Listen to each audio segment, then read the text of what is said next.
My name is Dan Young, and welcome to the Millionaire Code podcast. I'm a self-made guy that has made multi-million-dollar businesses from scratch. There's no way I could have done it without the help of mentors who provided me with the wisdom and guidance to help me create the formula for success. Each week on my podcast, I'm going to interview a hugely successful business person that will provide you their secrets to success. And that way can act as your mentor too. I can't wait to share their stories and takeaways with you. Welcome to Dan's Millionaire Code. Hey everybody, Dan here from Dan's Millionaire Code. I have my friend Lyman Winn here today. And as you know, every single week we bring in a millionaire, an entrepreneur, a billionaire, somebody who's changing the world in an amazing way. And this man is a beautiful artist. He's one of the best photographers on the planet. I mean, I've been following his stuff for long, since 2011 or something, 10, Probably, 11. yeah. And it's amazing. Well, thanks, so man. I love Appreciate your stuff. So friends, remember, there's no charge for this podcast. There's no fee. There's nothing you have to buy. What I do ask you to do is this. If you like it and you find value from some of the wisdom that our guests bring to you, please share it with your friends and family and loved ones. That's all I ask. But there's no fee for this, and there's no commercials either. So thank you for joining me today.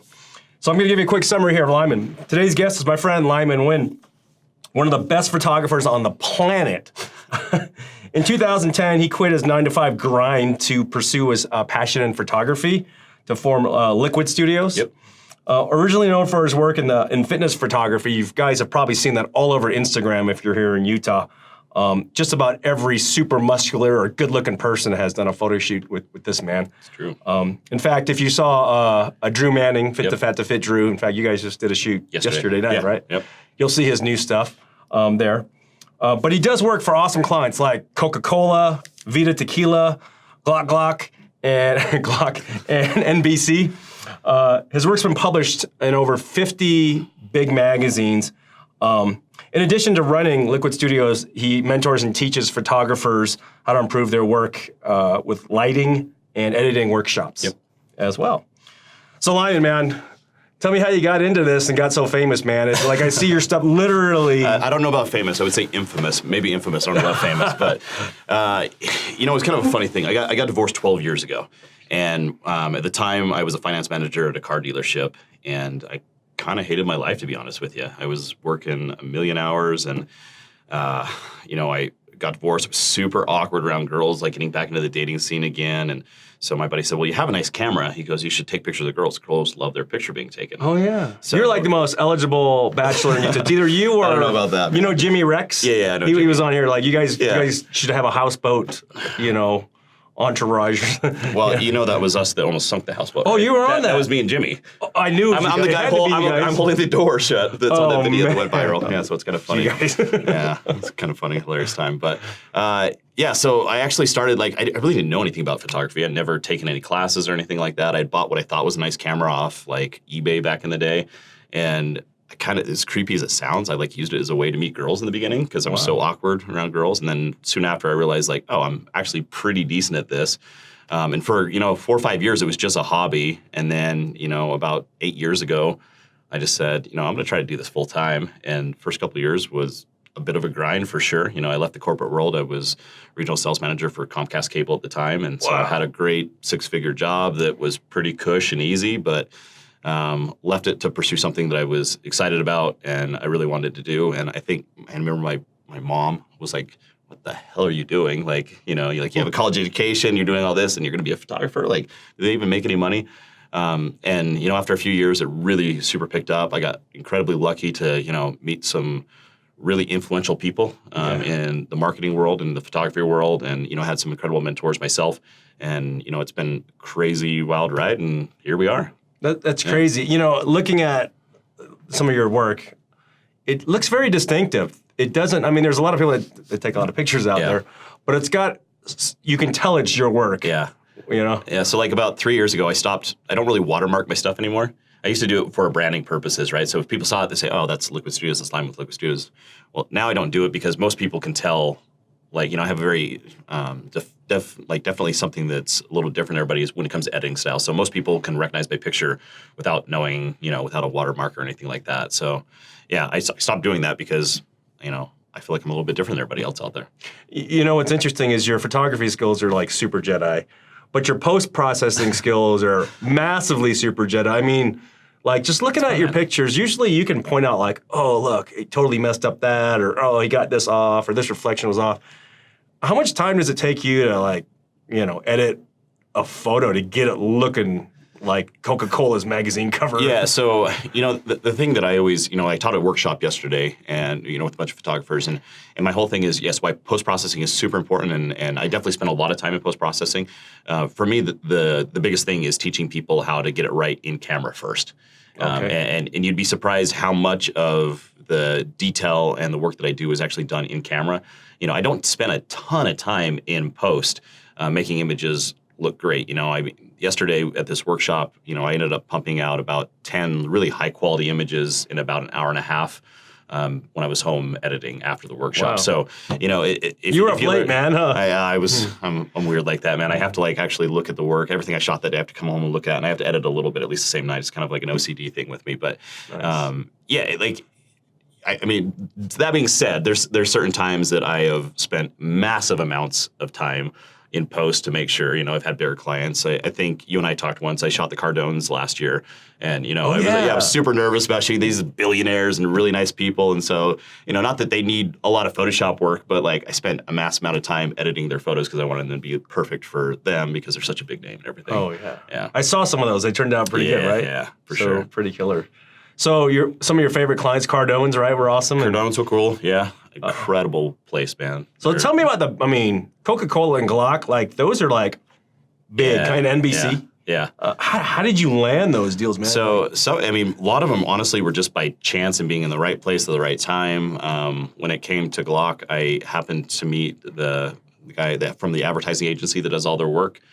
We became friends. He started following me on Instagram, and one day he's like, dude, your stuff's really good, man. He's like, you know, would you be ever interested in shooting a campaign for Glock? I was like, hell yeah, I'd like to shoot a campaign for Glock. You know, I grew up around guns, and you know, I do a lot of gun work here with local, like the Armory and, you know, all those guys around here. And so, you know, I got the opportunity to shoot a massive, you know, $60,000 campaign with them. Wow. It was kind of like hey, here's your first chance and kind of throw you in the water type thing. But that's not bad for first campaign for them. But a lot of it is honestly like word of mouth. You know, last year I shot a thing for NBC. It's NBC Universal, so it's their production company. There's a show on the WB called The Outpost. Mm-hmm. And so I did all of their character work for it. So like when you go on to Netflix and stuff like that, you ever see those cool composite pictures where it looks like they're kind of moving in the background? Like when you have the title of the movie. Yeah. Mm-hmm. So The Outpost is a series that's currently on the WB. So I did all of their work for season 1 and season 2 for that. So yeah, it's pretty fun big time. Yeah, it's fun. It's fun. Now, how far back are you booked? Whenever I call you, you're like, man, I'm booked out. 2 to 3 months. Kind of depends right now. You know, it always says I don't really have a day off that I take, unfortunately, because I feel like I can always be doing something. So I usually work 6 days, and the 7th day I'm usually editing. So, you know, if I shoot 3-4 times a day, we'll see how long that's sustainable, because you get to a point where you get a little bit burned out. Have you hired some help? Yeah, so I have a couple people that shoot events for me and things that I just don't simply have time to do. But for the most part, it's sometimes tough to teach. You know, I definitely teach editing and all that kind of stuff, but there's still a distinct way that I do certain things. So for these larger campaigns, it's me, you know. Yeah. I've got some great photographer friends that'll come in and help me assist, but for the most part, it's kind of got to be, they're paying for me and not for somebody else to show up. That's right, yeah. So, it's like being a famous artist, right? I don't know if, I feel like those guys are extremely more talented than me, but yeah. So on your rise here, and it feels like you're just getting going, you're getting more and more popular.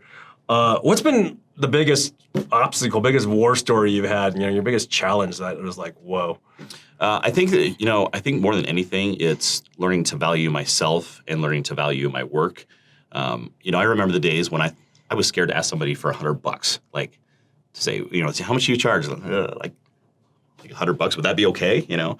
And I had an experience a couple of years ago where there was a firearms company named Hudson Manufacturing.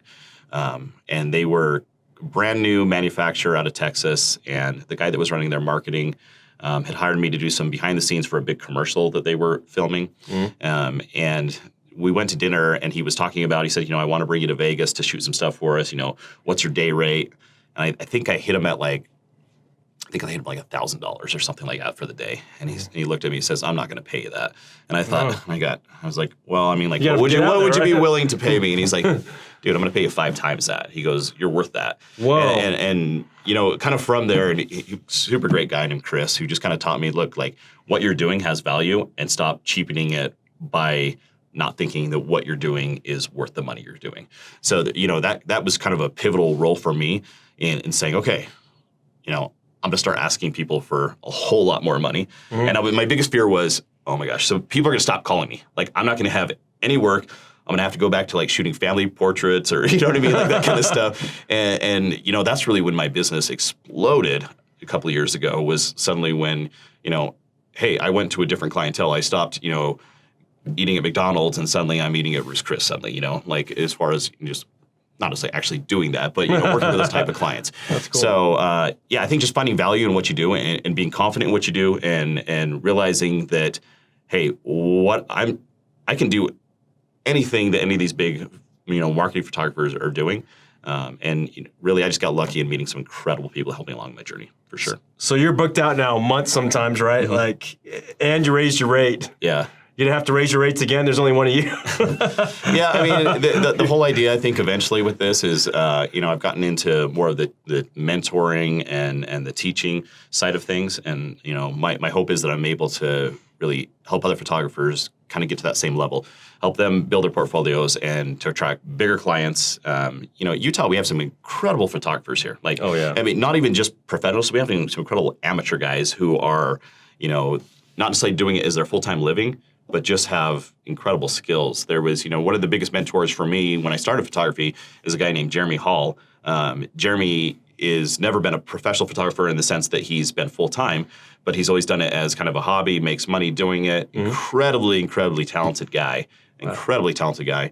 And, you know, I kind of owe a lot of my success to him, kind of teaching me a lot about lighting. And, you know, he owned a studio down in Utah County that he invited me to be a part of a couple of years ago, and just really, I think he saw something in me that I didn't necessarily see in myself, some creativity, you know, and it really helped to foster that. So have you thought about maybe taking what you know up here and canning it into a course that people can watch videos online or something, or click funnels, you know, or what Drew does? Yeah, kind of it's funny that you say that. Personal coaching. I've got a good friend that's the marketing director for Better Body Foods, and you know, he's like, dude, you got to do this. You got to do this. This is where you're going to make a ton of money. And you know, my biggest thing is, man, I need to find the time to be able to do that. But you know, eventually, that's kind of where I want to be is teaching it online. You know, like I say, I do a lot of in-person stuff. I prefer the face-to-face interaction I can have with you, and I feel like there's a lot of value that's included in that when you can actually answer questions on the go. But you know, I would say in the next year, that's a goal to put a lot of content online for people. I still have, I mean, there's a lot of content that I do put online for people for free that I don't charge. Yeah. You know, if you follow me on Instagram at Lyman Winn, Lyman Winn, just a little plug. If you guys follow me online there, I do a lot of live videos where, you know, I'm showing you guys how I actually edit. I also saw a lot of the equipment that I use. You know, I don't get a kickback from these manufacturers and the equipment. It's simply stuff that for me is high quality equipment. I'm not going to rep something on my social media that I don't use or that doesn't bring value to me. So, you know, helping other people realize that and seeing what's actually out there and how it's going to, you know, more tools are going to help them create more art. So here's maybe an interesting question for aspiring photographers or artists of any kind. What's like the big piece of advice you can get them to like go from the part-time mediocre hobby type of thing to the pro level? I mean, what do they need to do? Well, I'll tell you what. If you want to know how to make a small fortune in photography, I'll tell you take notes on this. Start with a large fortune.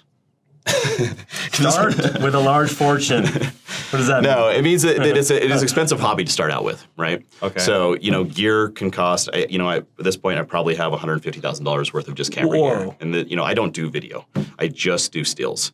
So buy good gear? But well, it was more of a joke saying start with a large fortune and end with a small, you know, start with a big fortune, you'll make a small fortune. But the biggest thing is simply to take time and stop relying on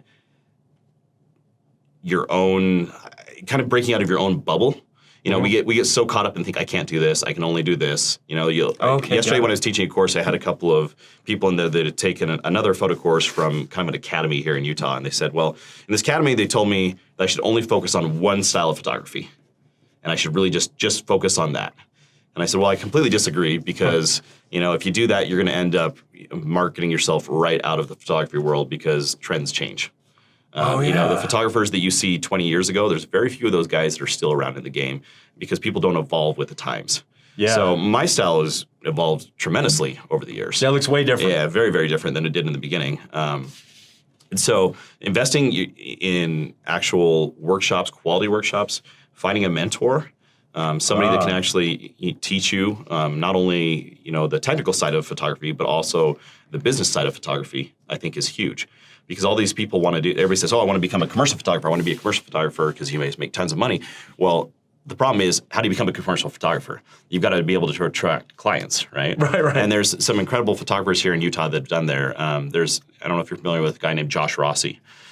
Josh is probably the premier composite photographer in the entire world. He's out of Utah, lives part-time in Puerto Rico as well. But Josh does some of the biggest campaigns in the photography world for LG and Adobe and all these kind of things. And Josh, I've met multiple times, and we sat down and he talked, and he's I've learned a lot from him as far as how to attract these bigger clientele, mostly using social media.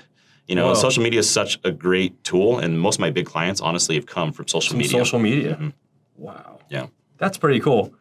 Okay, here's a crazy question. I'm gonna shift gears. What's the most common reason why people fail in your industry? Like, why are they just part-time and dead? Yeah, I think that I think that they don't evolve with time. I see a lot of these guys that are 20, 30 years ago, they were big names in the industry, and they kind of fell off the planet. They didn't realize that social media was going to be so big and things. They didn't realize that your photography style has to evolve. And I think that a lot of people, too, in the photography world don't understand the difference. Like, you see all these people say, I'm a natural light photographer. So when somebody says, I'm a natural light photographer, it's going to come off a little rude, but it usually means, I don't know how to do anything with lights. So, and they're kind of limiting what they can do in a day, right? There's only a certain amount of day that you have good quality light to be able to shoot outside. And so, great, you're going to shoot for 2 hours in the morning, and you're going to have an hour and a half in the evening, and then what do you do with that giant block of time during the day?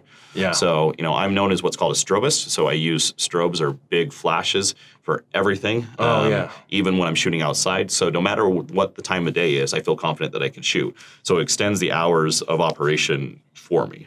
Well, that's pretty cool. Yeah, it's pretty fun that way. Wow, man. So what's on the bucket list, man? As far as clients that I would love to work with, or bucket list for clients, what you want to do, the woman you're gonna meet. You're still single, right? I am still you single. You got into this to try to find a relationship.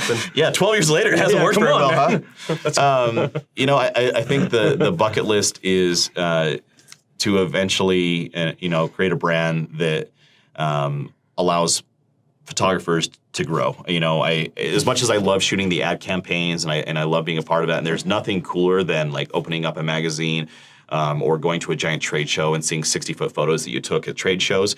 But for me, the joy that I find is actually helping other people figure that out. Right.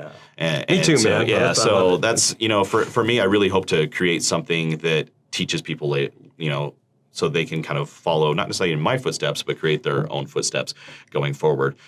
So for me, eventually I'm going to get old. I'm not going to be able to do the things that I was doing photography-wise, and so I need to figure out a way, but I can still teach. Still in your 30s, man, right? So barely. Yeah, still there. I turned 39 this year, so getting there. But I want to eventually get to the point where, if you're a photographer and you're trying to become a commercial photographer, you're coming to my courses, you're learning how to do it that way with online content as well as in person. So in your courses that you teach face-to-face, though, how big are your groups there?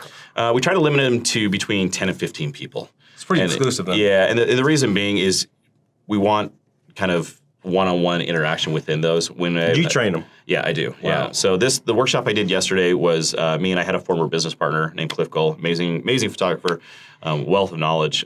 We split the class and taught it together. And we, it's something that if you have too many people, you're just not going to get enough out of the course. There's not enough one-on-one attention with people. And so we try to keep them small, try to keep them semi-affordable for people. But a lot of people have to realize you need to invest in your education. You know, I'm sure in the computer world, you've had to do the same in multiple facets. And it's a continual learning process. If you think you already know everything in photography, you're crazy because nobody does. Yeah. So where can people find you and sign up for this course? Because there's probably a lot of the viewers out here. A lot of them are in Utah and all over the country too, but that probably would want to sign up so they can, you know, be mentored by Master Jedi. Right. So we try to do 4 courses a year. You can go to LiquidStudios.com. It's L1quid Studios.com. Okay. You can drop me a link. We just barely finished L1quid Studios.com. Yep, that's it. Yep. Okay. So when we typically do 4 a year. We just barely finished the one yesterday. We'll probably do another one come August or September, which will be... So super limited though, right? Yeah, it's very limited. They sell out every time. 10 to 15 people. Yeah. So I think we did 10 people in this one. We'll probably expand it to 15 for the next class. But it's an all-day workshop. You know, yesterday we were from 9 o'clock in the morning until 8:30 at night is when we got done with, you know, an hour for lunch and a short break for dinner. So you don't hold back, man. You teach them all the. Want to cram it down your throat as fast as possible. Yeah. That's incredible, man. Yeah. Man. So let me just recap a few things, man. You've shared so much knowledge here. So break out of your own bubble, right? Yep. Do multiple styles. Trends change, man. So you got to keep up with that. Otherwise, you're going to be obsolete. Right. Let's see. Get a mentor. Learn the business side. Yeah. And use social media like crazy to help promote yourself. Is that the only marketing you're doing? Is your social media primarily? You know, yes and no. So I still visit a lot of ad agencies. I get a lot of work from ad agencies. So actually meeting with those ad agencies, going in, I have a portfolio book that I actually take into ad agencies and show them to say, hey, this is the kind of stuff that I do. I work with most of the agencies here in Utah. Casting Andrews and a lot of the bigger ones here will call me for most of their photography work if they don't have an in-house photographer already. So that's cool because they know they're going to get good work, right? Yeah, I hope so. That's cool. Yeah. So meet with ad agencies. Yep. We'll add with that. Absolutely. And really, people can just Google that, right, and just look up all the ones in their area. Yeah, and there's still, you know, the ad agency world has changed from what it was, you know, 20 years ago. Everybody back in the day used to always go through an ad agency. You know, nowadays, not everybody does go through an ad agency. Big corporations do, but you've got this, you know, these small to medium-sized businesses that still don't. You know, if there's a client that you think, hey, I would think it would be really cool to do something for them, it's okay to reach out to that client. And via social media is actually an amazing way to do it.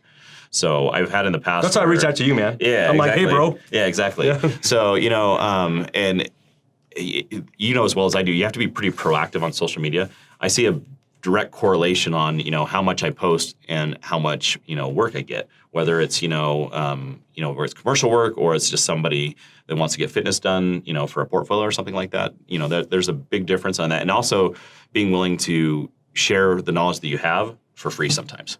You know, I have a lot of photographers that'll message me and they'll say, hey, I know this is annoying, but like, how did you like this? And I'll tell them.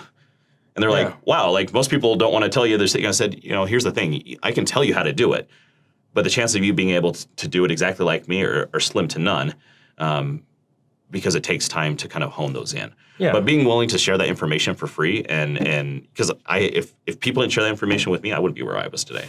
There's big reciprocation out there, and you're giving so much. Trying to, yeah, for sure. So do you handle all your own social media? I do. Yeah, I do. Wow, that's a lot of thumbing, huh? Yeah, I'm a little bit. I have some issues with letting control go a little bit, I think. So I want to make sure that, you know, my social media too, if you notice it, it's a little bit different. It's not just imagery that I shoot. It's a lot of me. And I think the reason doing is crazy because, stuff with Jimmy. Yeah, exactly. Sink houseboats and, you know, all kinds of stuff. But like for me, you know, one of the main reasons that people tell me that they hire me is a lot of people say, dude, you look like you're fun. You seem like you have a good time. Seems like you enjoy what you do. There's a billion talented photographers, but you have to do something to stand out. And if people enjoy being around you and enjoy like actually shooting with you, the biggest compliment I can always tell people is, you know, tell people how much fun you had. Tell everybody how much, you know, how easy this was to actually shoot, you know, and making it a good experience for everybody shooting with you. I think we follow the same mantra in that, you know, I'm not scared of doing really dumb stuff on TV and on social media, and neither are you. Like, you wear your American flag Speedo and things like that. It gets attention. Yeah. And some people may not like it, some people may like it, but people are talking about it, right? Yeah. I mean, how many guys do you know that tattoo their own face? You know That's awesome, man. It actually matches up. I don't know how well to match the camera there, but just being authentically you and not trying to be somebody else. People can sense when you're fake. Yeah. You know what I mean? And people can sense when you're trying too hard. And, I think allowing yourself to be vulnerable and, like you said, it's okay to laugh at yourself, to make fun of yourself. You know what I mean? Like, if I do something really stupid or if I mess up on a job sometimes, it happens. And, like, I have to be able to laugh at myself. And I think it's funny to tell people because people think every single time, every shoot's a success always. It's not always a success. Sometimes you, like, really screw up. I've forgotten gear. I've had gear, I've flown to LA and had Delta break all my lights on the way there and just, like, had to, completely figure out how I was going to do that without, ruining the shoot. And so kind of showing not only your successes, but also your failures, I think makes you more personable to other people. Yeah. The one big lesson that one of my mentors taught me early is drop your pride, open your wallet. And what he meant by that is, he's like, Dan, would you like literally put on some roller skates, put on a pink Speedo, and skate down State Street here in Utah if it were to bring more attention and attraction to your brand? Right. Would you do that? And I'm like, I don't know about that. This is when I used to do in the late 90s all my commercials wearing a suit and a tie. Yeah. And so literally we made the stupid commercial where I wear actually a woman's dress and I had a crystal ball and did all kinds of weird. I remember that commercial. That's hilarious. I actually remember that. And literally within 12 months, we went up 500% revenue. Yeah. Because people would be like, your commercials are so dumb, but do you have a computer you can build me? Right, right. So it makes it very memorable, though, right? People don't forget you. You know what I mean? I still have that dress, and to this day. Perfect. I hope you wear it out every once in a while. I'll have to wear it for one of the episodes. I think you should wear it for a podcast for sure. Yeah. You wear your Speedo, I wear my dress, and Done. People will be like, who are those guys? That's right. Are there any last final things you want to leave with the audience? Any sort of tips or advice or any sort of thing that can give them that boost? So I think one of the things is, what I do for a living is I create memories. And I help people hold on to those. Whether it's I still do some family photography, not a ton of it, but in a day and age where everything's digital, sometimes we don't step back and see real moments. And I tell people always, please print images. Like, even if they're just images from your phone, right? If tomorrow, I lost my phone and the web went down and suddenly we lost all of our digital images, would we have any memories? Yeah. And the answer for most people is no. Most people don't. If you come to my house, I literally have over 50 prints that I've shot all over my house. Wow. And for me, it's a combination of loved ones, friends, clients, big ad campaigns that I've shot, and make sure that you're capturing real moments in your own lives, and you're documenting those. Get things off your phone, off your computer, and bring them back, and put them in real life. Because at the end of the day, photographing somebody or photographing anything essentially is capturing a memory. What do you use to print? Do you use like Shutterfly or some of those online ones and you just... No, so we actually print out of the studio ourselves. We have a massive printer. If I need to How about for people out there? So I'm going to tell you something very unpopular, and that is, please don't print your photos at like Costco and Walmart and all this kind of stuff. Very inexpensive. But there's a million different places, even locally here in Utah, that you can print. You can print online. Pixels Photo and Frame is based in Utah. Pixels. Yeah, Pixels Photo and Frame is based in Utah, but they're also online. You can order extremely high quality prints through them. Signs.com is actually based in Utah. Really? I don't know if you know that. I didn't know that. They're the good? same. Their parent company is a company called Ferrari Print, who is known as like the Crie de la Creme of printing. Well, Signs.com is their online influence. It's the exact same printers they're using for about a third of the cost. There's a good tip for you. Signs.com. Signs.com, based here in Salt Lake I'm City. going to try that. They're incredible. I've tried the kind of cheapo prints and...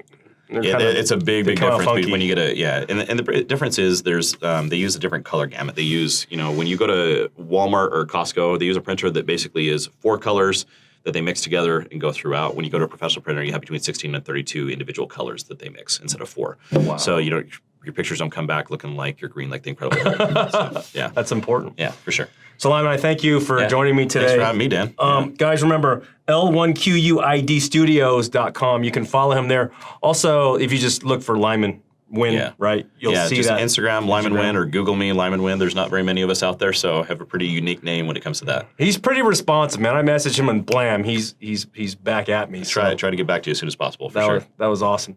So guys, remember, this podcast, free to you, no charge though, but if you find value in this and you found it helpful, share it with your family, friends, and loved ones.